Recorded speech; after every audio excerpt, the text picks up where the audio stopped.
Welcome to Authors at Drucker. I'm Dave Specht, Director of the Global Family Business Institute at the Drucker School of Management. At the Drucker School, we aspire to become the global meeting place for the world's most influential business owning families.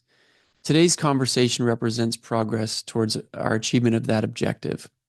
Authors at Drucker is an interview series where we feature top authors that write about issues impacting business owning families. Authors at Drucker is made possible from the generous sponsorship from the James E. Hughes Jr. Foundation.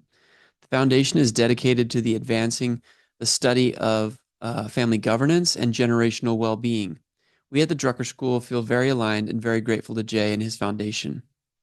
On the last Authors at Drucker, we featured a book called The Mindful Body by Ellen Langer.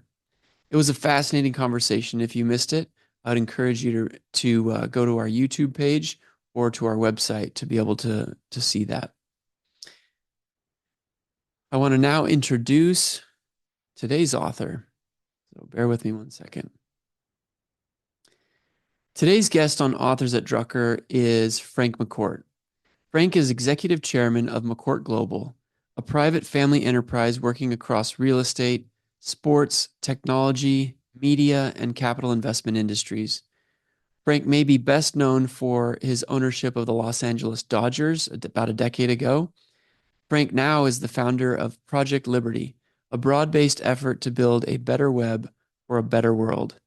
Today, we're going to talk to Frank about his latest book, Our Biggest Fight, Reclaiming Liberty and Humanity and Dignity in the Digital Age. Well, Frank, welcome to Authors at Drucker. Hi, Dave. Nice to be with you. Frank, I'm so glad to be joining us today. I've really enjoyed spending time in Our Biggest Fight this week, and it's been a topic of conversation with our family. I was telling you in the pre-call, I have an 11-year-old daughter whose name is Liberty, and now I think, Frank, she thinks you're doing this Project Liberty for her, which I told her maybe you are. How old is she, Dave? She's 11. So we are. We're doing it for her and all 11-year-olds and all kids, around the world for sure. I appreciate it. Perhaps before we get into the book, as you know, our audience here are family-owned businesses from around the world and the advisors that serve them. I would love for you to just give a little bit of backstory on your own family business. Pretty incredible story of a founding in 1893 and immigration from Ireland. Would you give us a little backstory there?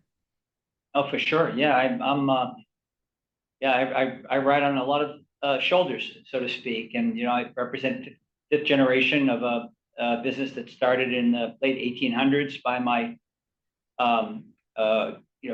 great grandfather, and his son came here to America as a 13-year-old, and he worked for the Boston Gas Company. He had a nice, secure union job, and decided when he was 50 to go off and start building roads. When Henry Ford decided he was going to build cars and sell them to the masses. So we've had a great run over 131 years of really helping build this great country, quite literally, and rolling up our sleeves and doing it. And as a family, we take great pride in that, and because we've been part of this American project, and it's been tremendous for my family, and by extension myself and my own kids. I'm a father of 7, and I think we're proud of having helped build it, and want to keep building it, but we're equally aware of the fact that we're beneficiaries of it, and it's something that we think about and talk about every day. And we want to see this project, this great American project, continue to thrive and prosper. And I'm deeply concerned, Dave, to be honest with you, about the direction we're headed, and the role that internet technology is playing to really divide us and polarize us and confuse us and surveil us, quite frankly, and take advantage of us. And I think we need to fix this, and fix it fast, so that this great American project can proceed and continue to be that so-called shining city on a hill, and the beacon for so many around the world that want what we have here in America, which is this concept of freedom and liberty and individual agency, which is being stripped from us by these big platforms. Well, and as I looked into your family business, McCourt Construction, you're an infrastructure builder. You have been for a long time, and I found it interesting to think about the correlations between what you have been doing and what your family's been doing for over a century, and now, looking at trying to again rebuild or reconstruct the infrastructure of the internet, which is no no small task. Um, Yeah, but well, you're right though. I mean, this is infrastructure, and that's how I've approached this. This problem, and is look, we have an engineering problem. We don't, and we need to fix it, and it can be fixed, and that's I think the vitally important component here. I mean, look, I grew up as one of seven children in Boston, and at the dinner table, me and my siblings we were pretty good at complaining about what was wrong. But my mom would never let us get up from her table without saying, "Okay, kids, you've done a good job defining the problem. Now, what are you going to do about it?" Right. So, Project Liberty is about the solution. It's not just about the problem. And I'm sure we'll talk about the problem because it's important to level set and know where we are and be realistic. But this is just an engineering problem, an infrastructure problem that can be fixed. And once fixed, can unlock tremendous, tremendous value, as well as really reinforce the values of the American project and what our forefathers laid down for us. So that's why I use the American project and Thomas Paine and his pamphlet Common Sense as a framing device for the book, because I believe we are at that moment again where we need to decide whether we're going to be subjects or citizens. And it was interesting back in 250 years ago, people were subjects and they chose citizenship, and this great country was formed and then subsequently built up. And now, theoretically, we're citizens, but because of the way the internet is being used and the way that it is surveilling us and preying upon us and scraping our data and exploiting it, and quite frankly, manipulating us and extracting our free will, we're actually regressing and becoming subjects again. So the tech is advancing rapidly and we're regressing socially. And I think we need to just address this and do so quickly, because I think it's a matter of great urgency. A lot of the problems that we have now in the country and the world can be traced to the way internet technology is being used, and of course, social media is the poster child of what's wrong. So, if we fix the problem, fix the infrastructure, then I think the technology and the internet in particular can actually be a tool for great progress and really advance humanity and make this country stronger, make our democracy stronger. I think make us all smarter, create a lot of value for people, because after all, the data that's driving the internet should be owned by and controlled by the individuals that are creating it, in my opinion. And of course, as I mentioned earlier, this project is also for the next generation, not only the opportunities, but that we want to make available to them. But right now, we need to stop the predatory behavior of these internet platforms and the harms that they're doing to young people, because young kids are not ready for this, exposure to the internet and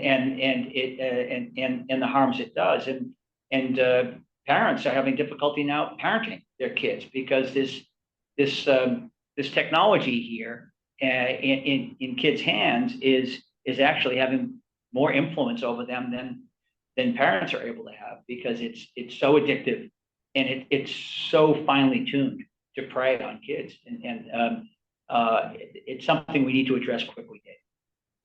Yeah, I mean, my wife and I are the most unpopular parents in the community because we don't let our kids have cell phones until they're seniors in high school. We're just trying to give them some runway, to develop and let them be kids. And but we can't just keep them from the technology. It's going to be with us. So I agree that it needs to be fixed, and we need to be able to give them a place where they can go and also be safe. You shared some stories of some of those predatory practices, and we'll talk about those in a little bit. But I want to go back a little bit with just having you set the stage for kind of the historical context around Project Liberty. How did it begin, and what would you say, just in a few words, what is Project Liberty? Well, let's start with that. Project Liberty is a $500 million effort to seed a this this overall ambition here to reimagine the internet in a way that it empowers people. So it's $500 million on the one hand is a lot of money, but in the context of what we're talking about, it's seed capital, right? We're going to need the capital of others and the resources of others and the time and ideas and networks of others for this to be successful. The book is called Our Biggest Fight. It's not called My Biggest Fight. Mm-hmm. It needs a collective action here. The project specifically has 3 tracks. One track is a tech track, like let's fix the tech. And I'm sure we'll be talking about that. Another track is what we call the policy track, which is really engaging social scientists, academics, concerned citizens, et cetera, into the conversation so that we're actually making policies and creating policies that are optimizing for human beings, not just reacting to what is created in Silicon Valley. And we need the social scientists at the table this time around with the computer scientists. And the third track is what we call the movement track. It's how to engage citizens, how to engage parents, how to engage teachers, how to engage just all the people that make up this great country that may not be academics, heavily focused on policy work or research. They may not be technologists coding in Silicon Valley, but they're the people that this technology is impacting. And let's get them involved in this project, not only because it should be for people and because they're the ones that theoretically are being impacted. They're the ones actually being impacted negatively and could theoretically be impacted positively by better engineered technology.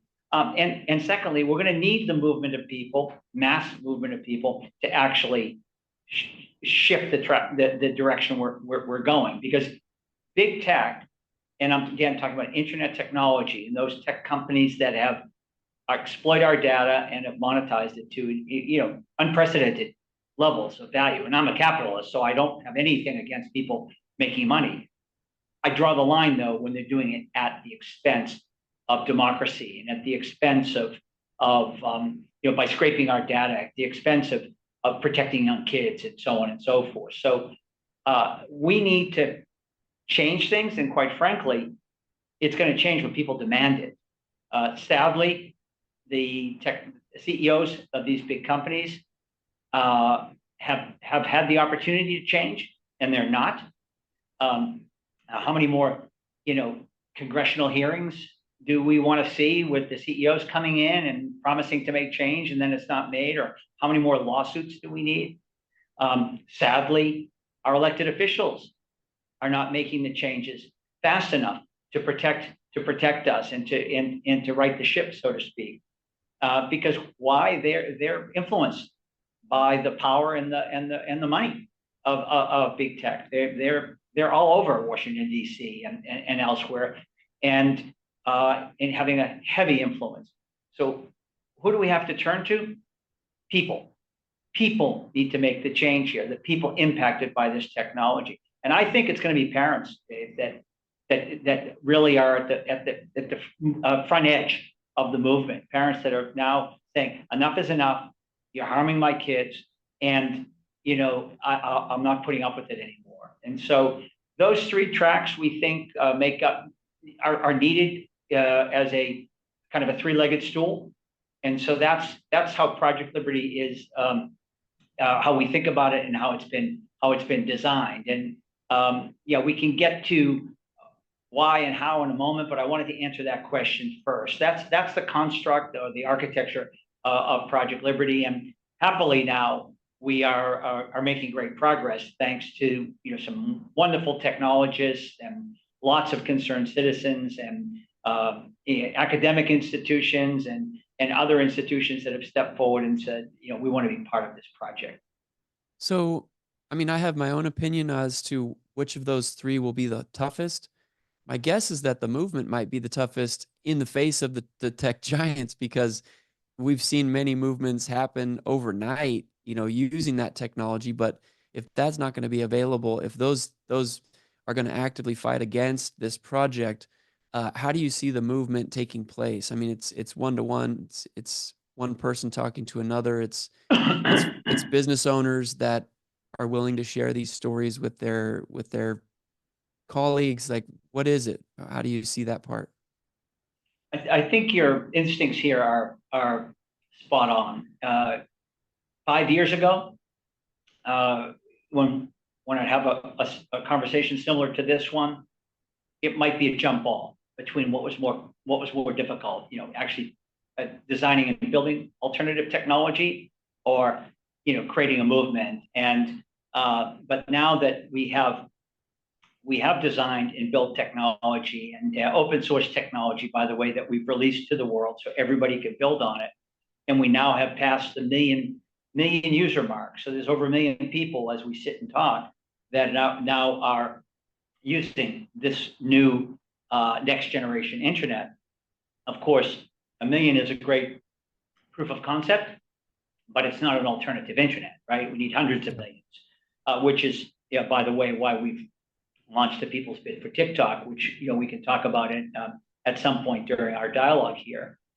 But now I agree with you. The movement is the challenge, because we have the tech, it works, so that box we can check off.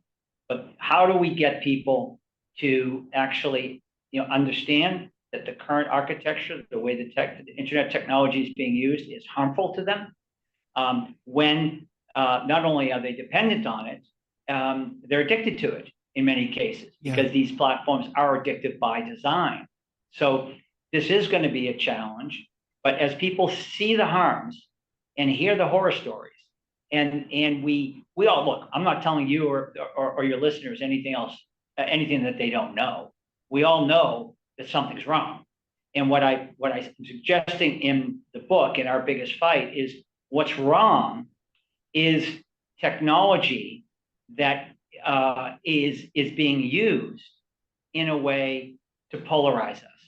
It's being used in a way that is destroying and eroding trust in one another and our institutions.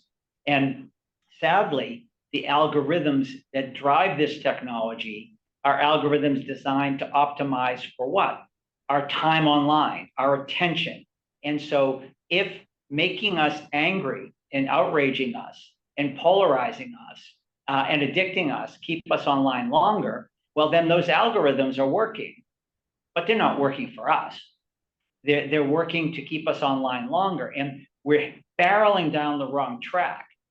We can re-engineer the technology so that we get all the goodness out of it, all the connectivity, all of the possibilities, the shared knowledge, this amazing internet technology that should really be the rising tide that lifts all boats, right? We now know the data has enormous value. Let's share that value with the people that create the data.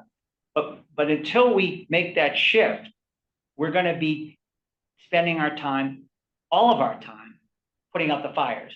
Yeah. I met with the one of the undersecretaries of the UN here in New York very recently, and she said that the UN cannot make progress on a single one of its goals, because they're finding that their time and energy is all being consumed and usurped by they're having to put out fires in all these places around the world to deal with the harms that social media and internet technology is creating. So it's a it's really stunning when you think about it. We're taking and squandering all these wonderful resources. The most precious, of course, is our time and creativity to mitigate damage. And Yeah. I have the image in my mind of a you're seeing your house burn down, and everything you love, right, is being threatened, and you're left with a little garden hose with low water pressure to try to put out the fire. And that's where we're at here. The technology designed to inflame and outrage and polarize and destroy and erode trust is is is something that's very hard for us as individuals to combat, and we need to actually have technology that is designed and optimizing for what we as a society, we as parents, we as a capitalist democracy want to optimize for. The tech is a tool, right? Just like a hammer. It's a tool. You can go take a hammer and go build a house, or you can take a hammer and go kill someone. It's just a tool. This technology is killing people. We should be building and prospering with it. So if we fix the design, then we have an alternative to what we have now. And then you're right. We have to figure out how to move people there and have people insist on a better internet, one that's empowering for individuals and not, as I say, harming us and destroying the things we love. Yeah, something you brought up earlier in that statement was, addiction, and we're basically asking addicts to look at, is is it painful enough for you to stop? Is it painful enough for you to give up your Facebook feed, for you to give up the convenience of your Google Map? Is it painful enough? And then in your book, you talk about stories and you name all these kids by name and some of the really terrible things that are going on. And I think you're right. It is probably going to be family by family. It's going to be parent groups that say enough. We have to make bold moves to be able to make some of these changes to give our kids, a chance to be able to interact and to be able to socially be okay going forward and to be able to develop as they should naturally. Well, I never underestimate the power of people and their networks and their ability to make change. And I remain highly optimistic. If we can, there are plenty of people getting the word out on the harms and the problems. What Project Liberty wants to focus on is getting the word out on it. It doesn't have to be this way, and B, here's a solution. Here's a way forward. Here's light at the end of the tunnel. Let's all, and if others have better ideas, bring them forward. Now is the moment for us to actually build the future we want. That's the whole story of this country, right? Is people coming from a different place where they had no rights, they couldn't own anything, inventing this country, and then envisioning that future and building it. Well, that's what we need to do again, as opposed to being dragged into a future none of us want. One other point, Dave, I want to mention. This is, I think of my forebears coming to this country, getting on a boat. They called the boats coffin ships because you didn't know whether you were going to make it literally. And you're on a boat for 3 or 4 weeks, traveling across the ocean to an unknown place. That's sacrifice. Moving from one internet to a healthier internet that's better, that's, by comparison, that's not a huge sacrifice. And nobody's asking people to give up the convenience. You mentioned Google Waze or something like that. Of course, we want to find the quickest way forward. Of course, we want to avoid a traffic jam. Of course, we want a map to help us get somewhere and navigate and so forth. All that will and more will be in the new internet. I just don't want to see people have their data scraped while they're doing that and exploited. What's happened now is every one of these apps is a data mining tool. We're being surveilled. Our data is being scraped. It's being used in ways that we haven't permissioned its use. I'm happy to permission the use of my physical location to be able to navigate more effectively from one location to the other. But we should have an internet where I permission my use of that data with that app for that use. And by the way, if the company makes a lot of money, let's share some of that with the people that are providing the data and empowering it. We are all one big not paid workforce that's driving the value proposition for these platforms is our data. It's us that we're doing it, and it's incredible that it's come to this, that we're actually allowing our information to be exploited in the way it's exploited in some good ways, but many bad ways. Why not just have an internet where we're in charge of our data? We're not clicking on the mindlessly on the cookies of a few platforms and giving away all of our data. Why not have an internet where the use cases like Waze, like a navigation app, is clicking on your and my terms of use? Yes, you can use my data for this purpose, but not for anything else. Or no, you can't use it. Permission is part of agency. And being able to rescind that permission is part of agency.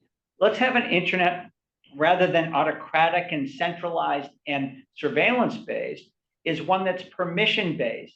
It's decentralized. It's the democratic small d. It is not exploitive. We're giving happily and generously permission to use our data for specific purposes. For instance, curing a disease. I think most people would share their data anonymously if they trusted where it was going. And we would be able to cure diseases more quickly. There's an unlimited number of things that can be done, but it should be done in a way that people know how their data is being used. And if somebody's benefiting financially from that, well, share that with the people that are actually providing the information. If it's a common good cure a disease situation, people will gladly donate the information. But let's all feel like we're working together again and we're not being driven apart. Well, and one of the things you mentioned in the book that led me to this thought was, at some point we thought that we were opting in to something to be done for us, and now it definitely feels like something is being done to us. And I'll give you an example. Just the other night, I was talking to my son, and we were talking about a specific car, and he was interested in this certain model of the car. We didn't Google it. We didn't search it. We didn't put it in Facebook. But the next morning, guess what I've had in Facebook Messenger or in my Facebook Marketplace? All cars of that make and model suddenly jumped to the front of Facebook Marketplace for me. That's just one tiny little thing that is kind of like spooky, and it's happening all the time. Oh, it's super creepy. And I say to people, an example I use is I said, let's pretend I'm the postmaster general. Yeah, I love this story. I'm in charge of the post office, and I say to you, hey, I have an idea. I'm gonna deliver your mail for free from now on. No more postage stamps, no cost. You say, okay, what's the deal? Well, I'm going to I'm going to put a listening device and a camera in every room of your home, in your car, in your workplace. I'm going to basically follow you around and listen to you and watch you and so forth. And you would kind of look at me like I was crazy and say, well, that's super creepy. And I said, well, yeah, but it's free. And I say, full disclosure, one other thing, I'm going to open your mail and I'm going to read it. And everything now I read is mine. It's no longer yours. So your ideas, your creativity, your thought, not your feelings, even your most intimate feelings, all of that now is mine. So you'd say, well, it's creepy and that's unfair. I might have a really good idea that you just stole, right? So creepy and unfair. And I'd say, yeah, but it's free. And then I'd say, and one other thing, I'm gonna read your 11-year-old daughter's diary. Mm-hmm. And when I, read that she or a 13-year-old older sister is, concerned about her looks or her weight or her this or that, I'm gonna direct information to her to make her feel worse. And then I'm gonna direct information to her to profit from that, to sell her things. And while I'm at it, I'm gonna direct information to her to show her how to hurt herself or cut herself or harm herself. You say, are you out of your mind? This is super creepy. It's totally unfair and it's harmful. And this is the internet we have today, because it's a surveillance-based internet where, as you said, you're having a normal conversation. You're not online, and then you're getting pushed information because why? You were listened to, you were surveilled, and you were taken advantage of. It's you might embrace that information on that car if you asked for it. Yeah. If you simply said, so we need we have an attention economy now. We need an intention economy where like you say, I want something, please give it to me, and I'll share with you what information I want to share on my terms, as opposed to just this massive surveillance mechanism extracting our data and exploiting it in ways that are creepy, unfair, and harmful. So can we talk about TikTok for a minute and how that might accelerate the the good that this group could do, and then I want to talk about some of the rights after that. Yeah, so we announced on behalf of Project Liberty the people's bid for TikTok, and the idea here was, let me just say up front, I'm not interested in being the CEO of a social media platform or anything like that. There's I mentioned earlier, we have a proof of concept. Okay, over 1 million people now using effectively this next generation internet. What we need now is scale. Yeah. And TikTok has a user base of 170 million. If we can migrate those users over to this new internet, then we have scale. Then we have a real alternative internet that you can say, I'm going to stick with the existing internet. I don't mind being surveilled. I don't mind having stuff pushed to me. All the things that we just talked about. If you're okay with that, then you stick with it. Somebody else might say, I'd far prefer an internet where I'm not being surveilled, where I permission the use of my data, where I receive value from that data when it's appropriate. And I feel like I'm in charge of my life again. And as a parent, I can protect my kids again. And I have agency returned to me. Now I'm an autonomous being again, right? I have an individual that's empowered, not a subject that's being taken advantage of.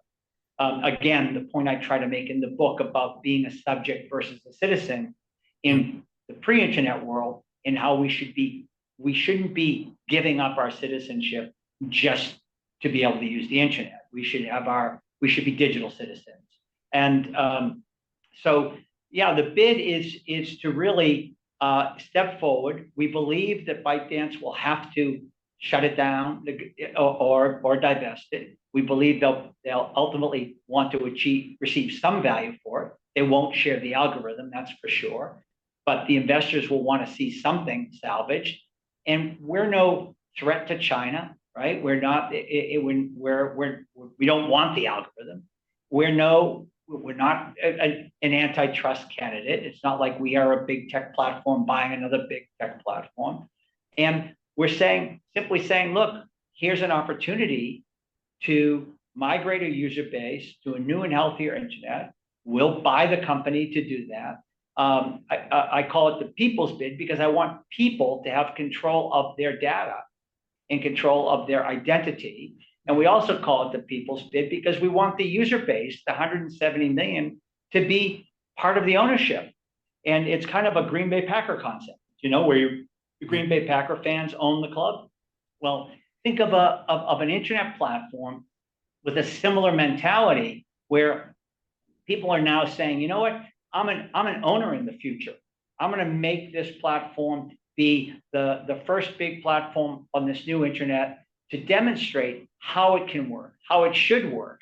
And then we imagine there'll be millions of other apps that will be built in this next generation internet. I mean, right now there are 9 million apps on the current internet. There'll probably be 9 million apps on the new internet, but there'll be apps where individuals, they own and control their identity and their data, and they permission its use, and the apps are interoperable, and we're taking the internet back. You have a single sign-on. You're logging onto the internet, not with 50 different passwords. You just have one identity. It's you, and you can prove to others you're a real person. You may not share you'll be in control of your personal information, including your name and where you live, but you'll be verified as a human being. So we'll get rid of all of these bots and all of these fake personalities and all of these the things that have corrupted the internet, and make it so easy for foreign actors to actually harm us and hurt our democracy and undermine our faith in one another. Well, and the one word stands out to me that you said is identity. I mean, it is a huge deal, and on so many levels. I mean, first of all, I have teenage kids that, their identity is being developed, and social media is playing a role in how they feel about themselves and who they think they can become. And so identity is a big part of it. And I also agree that some of the most challenging things and damaging things online are, when people can fake that they're someone else and make someone's life terrible and miserable and cyberbully them and everything else. There's some words in here. You do a great job in the book of kind of walking the tightrope of, the technology, but also making it accessible.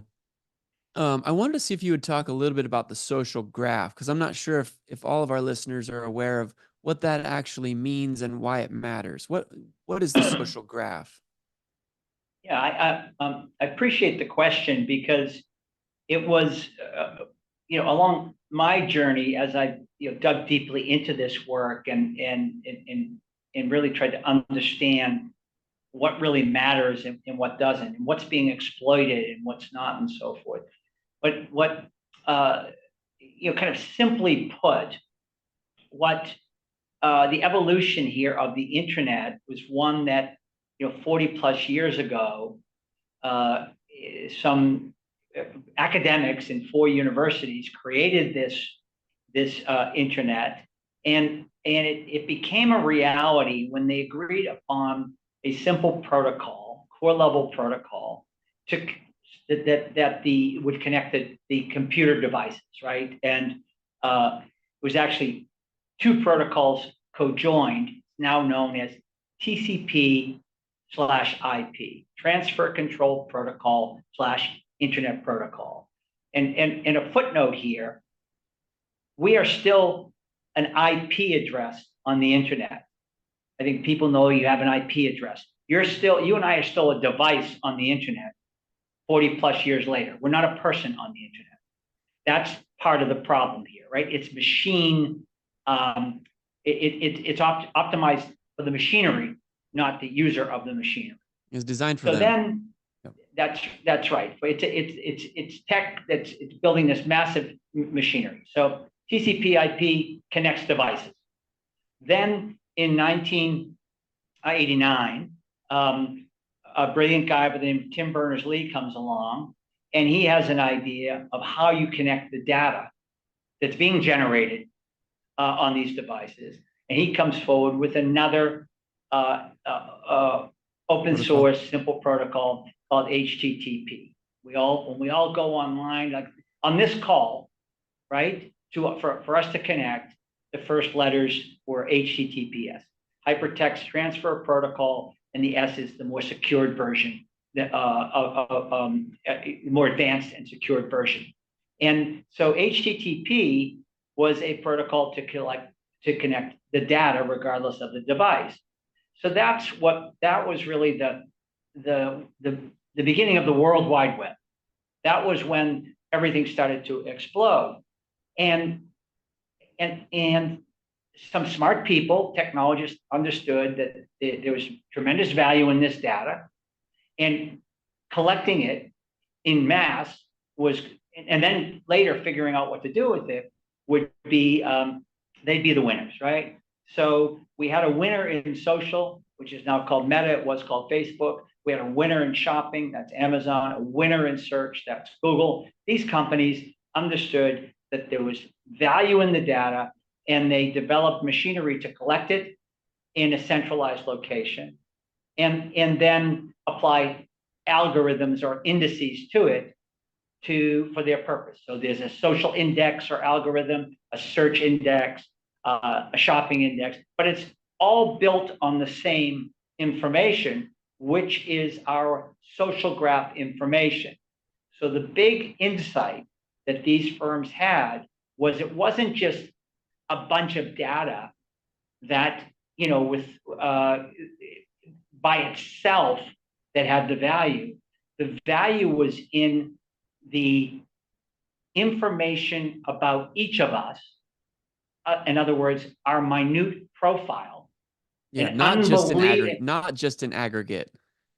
Yeah, so it's our social graph is everything that's collected about us, and imagine it's hundreds of thousands of individual attributes about you, right? About me, about everyone, and our connections to other people. So I think of it like a biological DNA. You're made up of a biological DNA, which is everything about you, right? It's your biological makeup.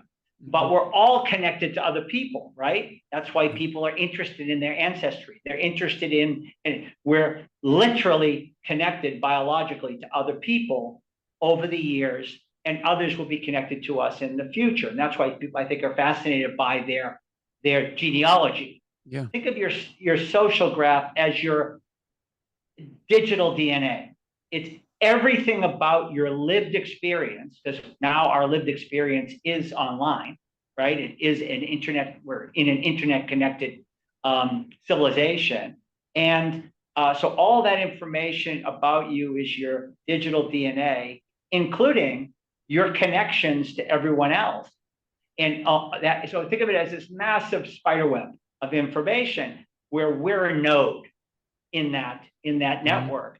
So that's when they realized, this is how we can exploit and monetize all this data, because knowing everything that there is to know about Dave, I can sell Dave things.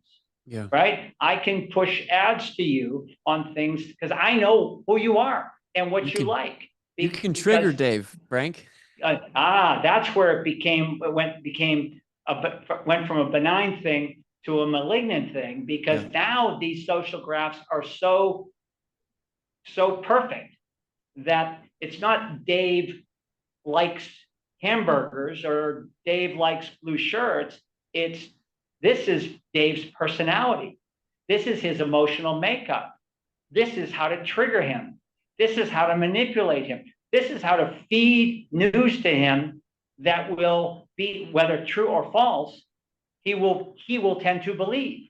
And so he will want more of the same, and so forth. So that's why, I say to people, have you ever wondered why in the country we seem to be split right down the middle, and why our elections now end on a razor thin margin? Well, it's because the algorithms are working perfectly. They are tuned to put us each half in one camp, half in the other camp, with each camp being 100% sure they're right. Yeah. Because why? They have been fed information that is their evidence that they're right. Whether that evidence is true or not, it certainly looks true, Well, sounds true, if we and they believe it, can it's certainly true, point to Frank. it. If we believe it, it Yeah, must be true. that's right. And the deep fake videos and deep fake information we see now is as good as the original. And this is what is so frightening about this is how are we going to ever know in the future what is true? It's like being at the moment. If we had this technology at the moment, the science came along, and the scientists said, "Do you know what? We've all thought the Earth was flat, but now we've discovered the Earth is round." And isn't that amazing? And look at all the things now that we know and can do now that we know that the Earth is rotating, right? And we're going around the sun is not going around us, and we're not flat. Well, if people for hundreds of years thought the world was flat, and there were deep fake videos that continued to show that the world was flat and called the people who were the earth rounders, fake news people, and that they were not telling the truth and trying to get you to convince you of something that was a conspiracy, we'd all be sitting here 50% believing that the earth was flat, 50% open to the fact that it might be round, and we'd be dead in the water because the algorithms are designed to make sure that we're constantly triggered, constantly debating. And so again, why are we letting algorithms dictate our lives? Should we be in charge of our lives? Should we be in charge of our identity, our data? And of course, algorithms are powerful, but I want to see how it works. I don't want it to be in a black box applied by some individual or few individuals to a massive amount of data about me and everybody else that's stored in their server farm. Why not have let the information that we're generating as a society be a resource for society? It's not, our data shouldn't be proprietary to a government or any big company. Our data should be permissioned by us to different use cases that are doing things that are accretive to us, right? That are beneficial to us, that are not, it shouldn't be a trade-off where we get a free app so that, we can destroy democracy, or we get a free app so our kids can be harmed. That's ridiculous. Yeah. Let's re-engineer this in a way that this technology is for the benefit of all of us and makes us all smarter and better and advances civilization and certainly this great country. So, Frank, I want to take a hard pivot towards hope right now, because in our last few minutes, our listeners probably are filled with an awareness of what the problem is and how terrible it is, but we need to give them some hope. So help me do that. What can an individual do? What can a business leader do? What is possible? Because you've laid it out in your book. You didn't just outline problems for someone else to solve. You've given some hope. So give us a dose of hope, and what can we do about it? Well, first of all, let me repeat that it doesn't have to be this way. So this feeling of hopelessness and helplessness that lots of people have right now, I think the first step moving forward here is recognizing that there's a solution to the problem. It doesn't have to be this way. And that is the proverbial light that we need to see at the end of the tunnel, right? So, because right now, lots of people are feeling like there's nothing I can do about it. So I'm going to do the best I can, right? You mentioned you're keeping your kids off of social till they're a senior in high school, right? And so forth. Well, rather than us all be battling this powerful technology, we can fix it. And so I think the first thing that people can do is understand and appreciate that. I'd love for them to take a few hours of their precious time and read or listen to the book so that they can voice their agreement or disagreement, because this is not a project saying we're right. And it's not about being right. It's about getting it right. And that we want feedback from people. So join the fight, go to projectliberty.io, understand what we're doing. And then if you feel like you can help, let us know, because there's lots of onboarding mechanisms depending on where somebody feels they can be the most helpful. I think immediately, once understanding the problem and, more importantly, the solution, let's start talking about it. Let's talk about it at the kitchen table with our kids, with our friends. Let's talk about it over the fence with the neighbor. Let's talk about it on the sidelines of the soccer pitch. Let's talk about it in the church parking lot. Let's talk about it at the PTA meetings. By the way, teachers are also plagued by all of this, right? We're ready. The zeitgeist is here. People are understanding the problem. Now we need to shift to hope, shift to the solution, shift to possibilities. And when we unlock people's imagination and get them to realize, right now it's like the person living in a cave that's kind of dark, and all they can really do every day is sweep the floor of the cave to keep it tidy and do the best they can to get through the day. Look up. On the top of the cave, there's an opening with light out there. Climb up there, stick your head out. There's a whole world to be created of possibility with a re-engineered internet. And then eventually there'll be lots of use cases built here. And I mentioned one, which is MeWe, a proof of concept, a social Web 2 social media app. You can go on MeWe and then you're on the new internet. What we really need is multiple apps, because we want to show the interoperability and the power that individuals have when they're not owned by any single app, but can move their information from one place to the other. And I think of this very much like the telecom situation back in the 90s, where our phone number was not ours and we were attached to a specific carrier depending on where we lived. And now our phone number is ours, and we can talk to any carrier anywhere in the world, and our phone works. And I talk to my kids, and they don't even believe that there was a time where your phone number didn't belong to you and it didn't work on any phone any phone system in any part of the world. Well, there was a time, if you moved from Boston or New York to LA, you needed to get a new phone number, right? And that's not that far long ago. Think of your social graph as your modern day phone number. You should be able to move, it should be yours, and move it where you want. And think of the new apps as the modern day phone carriers, where it doesn't matter what app you're on, you can talk to the person on the other app. And it's as simple as that. The technology here is fixable and doable. It's an infrastructure issue. It's an engineering issue. The big thing is to get people to realize that they are empowered here to make the change.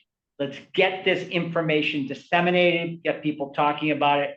And as I say, people will generate ideas that are only limited by our imagination. And I think we're going to see a huge change here, where we have an internet that's empowering, not one that's exploitive, and where people can derive value from it and catch their breath again and be at ease that they're not being preyed upon every day, or worse yet, their kids are being preyed upon. So I think let's socialize this first as we build out the infrastructure, because it's going to take many builders, many developers, many users. We're in the Kitty Hawk moment of flight. Well, Frank, I'm committed to making this interview, first of all, available to as many people as I can. I'm also going to purchase a number of copies and send them to some of my most influential business owner friends and commit to having a conversation with them about what can we do and how can we be a part of it.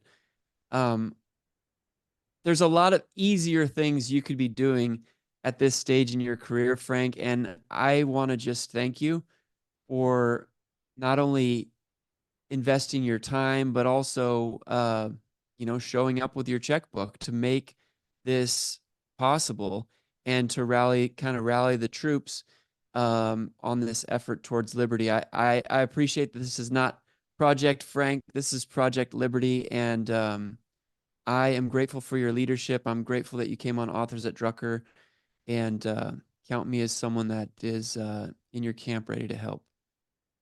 Well, Dave, I really appreciate your time and your willingness to do that. It means a lot. And this is what it's going to take by, many of us using our networks and again, those that what I'm saying resonates with, right? And again, poke at us, critique it, lift the hood, look at what's going on, be involved. Remember, this is a project for everyone. The protocol I referred to is open source. It's been gifted to the world. Anybody can use it. So really appreciate your interest in this, and you're moving the ball down the field. And you're right. The project isn't named Project Frank after me. It's named Project Liberty after your daughter. She's going to be thrilled this evening when I share that with her. Thank you so much, Frank, for your time, and I'll talk to you again soon. Thank you, Dave. Pleasure.